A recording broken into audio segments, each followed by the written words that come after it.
Os livros de Esdras e Neemias. Na maioria das Bíblias modernas, esses livros são separados, mas essa divisão aconteceu muito tempo depois de terem sido escritos. Originalmente foi um trabalho só, escrito por um único autor. A história se passa depois que os babilônios destruíram Jerusalém e o seu templo e levaram muitas pessoas para o exílio. E a história desse livro começa cerca de 50 anos depois e conta o retorno de alguns israelitas a Jerusalém, e o que aconteceu quando eles reconstruíram a cidade e as suas vidas lá. Especificamente, o livro se concentra em 3 líderes-chave que guiaram os esforços de reconstrução. Você tem Zorobabel, depois Esdras e depois Neemias. E o conceito do livro se concentra nos esforços de cada líder. Zorobabel leva um grande grupo de pessoas de volta a Jerusalém para reconstruir o templo. E cerca de 60 anos depois, Esdras chega a Jerusalém para ensinar a Torá e reconstruir a comunidade. E depois dele vem Neemias, que lidera a reconstrução das muralhas de Jerusalém. E essas 3 histórias são projetadas para serem paralelas. Cada uma começa com o rei da Pérsia solicitado por Deus para enviar o líder a Jerusalém, e ele oferece recursos e apoio. E cada líder encontra oposição nos seus esforços, as quais eles superam, mas de uma maneira que leva a um estranho anticlímax em cada uma das 3 partes. Vamos voltar onde tudo começou e ver como tudo se encaixa.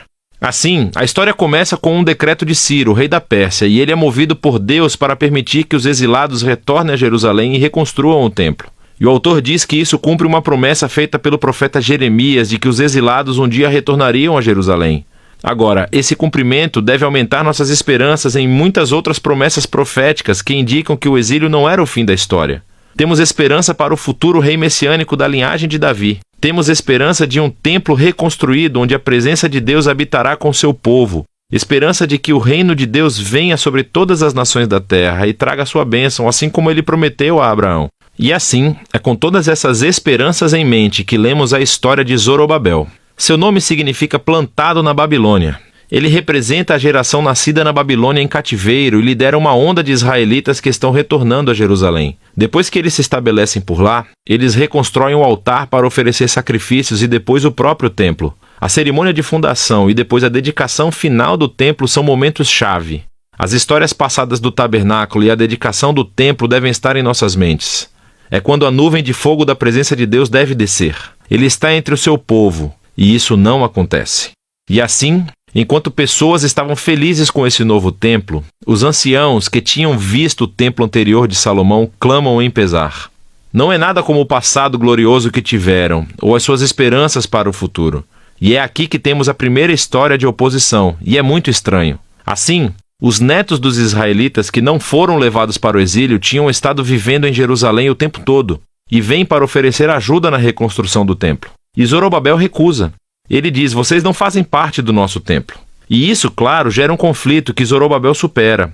Mas é muito estranho porque os profetas previram que as tribos de Israel se reuniriam juntamente com todas as nações para participar da adoração do Deus de Israel quando o reino finalmente chegasse. Então esse é um momento anticlimático, para dizer o mínimo. Na próxima sessão avançamos cerca de 60 anos e conhecemos Esdras. Ele é um líder entre os israelitas exilados na Babilônia. Ele é um estudioso da Torá e um professor, e então é nomeado por Artaxerxes, rei da Pérsia, para liderar outro grupo de pessoas de volta a Jerusalém. E Esdras quer trazer a renovação espiritual e social entre as pessoas. As nossas esperanças são altas, e novamente chegamos a outro momento anticlimático da história. Esdras descobre que muitos dos israelitas exilados que voltaram se casaram com exilados que viviam em torno de Jerusalém. Alguns deles não eram israelitas e quase com certeza alguns deles eram. Esdras então apela para os mandamentos da Torá, que Israel deve ser santo e se separar dos antigos cananeus. E então ele diz que as pessoas que vivem em torno de Jerusalém são como os cananeus. Elas vão corromper os exilados. Então Esdras oferece uma oração de arrependimento e é muito sincero. Mas depois ele convoca todos os líderes e faz esse decreto de divórcio, que diz que todos esses casamentos devem ser anulados e as mulheres e crianças mandadas embora. E o decreto é cumprido apenas parcialmente. Temos uma lista de alguns dos homens que se divorciaram de suas esposas. A história é muito estranha por várias razões. Primeiro de tudo, Deus nunca ordenou que Esdras fizesse isso. Foram os líderes de Jerusalém que levaram Esdras a fazer o decreto. Segundo, o profeta contemporâneo Malaquias disse que o exílio deveria se importar com a pureza. Mas ele também disse que Deus se opunha ao divórcio. E assim gera os resultados mistos do decreto. Tudo isso se encaixa nesse padrão estranho de anticlímax final, o que nos leva à próxima sessão sobre Neemias. Primeiro de tudo, Deus nunca ordenou que Esdras fizesse isso. Foram os líderes de Jerusalém que levaram Esdras a fazer o decreto. Segundo, o profeta contemporâneo Malaquias disse que o exílio deveria se importar com a pureza. Mas ele também disse que Deus se opunha ao divórcio. E assim gera os resultados mistos do decreto. Tudo isso se encaixa nesse padrão estranho de anticlímax final, o que nos leva à próxima sessão sobre Neemias. Ele é um oficial israelita que serve no governo persa. E quando ouve sobre o estado arruinado das muralhas de Jerusalém, ele ora e depois recebe permissão do rei persa Artaxerxes para reconstruir as muralhas. O rei até lhe dá uma escolta armada e todos esses recursos. Então, depois de chegar a Jerusalém, ele começa o projeto de construção e também enfrenta a oposição das pessoas que já moravam em Jerusalém. Mais uma vez, estamos diante de uma tensão no meio da história.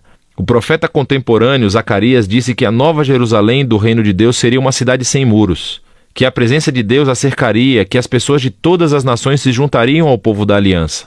Mas Neemias parece ter a visão oposta. Ele informa as pessoas ao redor de Jerusalém que elas não têm parte em Jerusalém. E isso, é claro, provoca hostilidade. E assim, enquanto Neemias realiza sua visão para a cidade com integridade e coragem, eles têm que construir a cidade com guardas armados para protegê-los. Será que esse conflito poderia ter sido tratado de forma diferente? E isso tudo leva à conclusão do livro em 2 movimentos. Primeiro positivo e depois negativo. Esdras e Neemias juntam forças para promover uma renovação espiritual entre o povo. Eles reúnem todos os exilados em um festival durante 7 dias, onde leem e ensinam a Torá a todas as pessoas. E depois eles comemoram a antiga festa dos tabernáculos para lembrar a fidelidade de Deus desde o Êxodo e as jornadas no deserto. Então, eles oferecem uma confissão dos seus pecados, prometem renovar a aliança e seguir todos os mandamentos da Torá. E terminam com uma grande comemoração sobre o templo, as muralhas de Jerusalém. E estamos pensando que este até poderia ser o ponto da virada, mas não é. O livro termina em um grande infortúnio. Neemias caminha pela cidade e descobre que o povo não cumpriu seus votos da aliança. Assim, o trabalho de Zorobabel é desfeito e ele descobre que o templo está sendo negligenciado e ocupado por pessoas não qualificadas. Ele então descobre que o trabalho de Esdras está sendo comprometido. Ele encontra todos transgredindo a Torá. As pessoas estão trabalhando no sábado. E isso afeta até mesmo seu próprio trabalho nas muralhas, porque as pessoas estão montando mercados ao redor dos muros de Jerusalém e trabalhando no sábado. Então Neemias fica furioso. Ele bate nas pessoas, arranca os seus cabelos e grita: obedeçam aos mandamentos da Torá. E as suas últimas palavras são uma oração para que Deus se lembre dele, que pelo menos ele tentou. E o livro termina. Quero dizer, é muito estranho, mas estamos preparados para isso, certo? Esses momentos anticlimáticos foram entrelaçados intencionalmente no conceito do livro. E assim levanta-se a questão: o que esse livro contribui para o enredo da Bíblia? Bem, lembre-se, o livro começou aumentando as nossas esperanças nas promessas proféticas sobre o Messias, o templo, o reino de Deus. Mas nada disso acontece. Então, mesmo que Israel esteja de volta na sua terra, o seu estado espiritual parece inalterado desde antes do exílio. E apesar de Esdras e Neemias fazerem o seu melhor, as suas reformas políticas e sociais entre as pessoas não abordam as questões centrais de seus corações.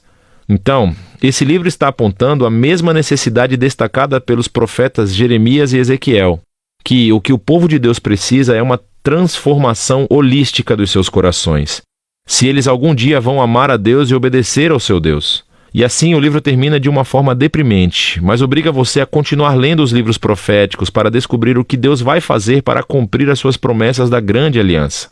Mas por enquanto, esse é o livro de Esdras e Neemias.